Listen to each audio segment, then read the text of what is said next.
अस्सलाम वालेकुम, आप देख रहे हैं city 11 news Pakistan HD।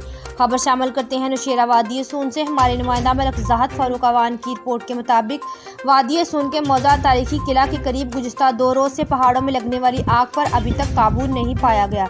Rescue 1122 और इलाका मकीनों की कोशिश नाकाम हो रही है। सख्त गर्मी और सूखे दरख्त, तेज़ हवा से मजीद आग फैल रही है। अब तक जंगल में बेशुमार कीमती दरख्त जलकर राख हो गए हैं।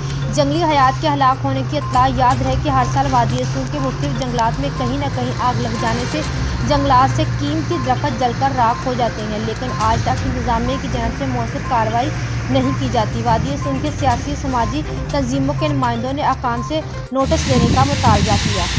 मज़ीद खबरों के लिए देखते रहिए सिटी 11 न्यूज़ पाकिस्तान। ये उम्मीद है आप लोगों को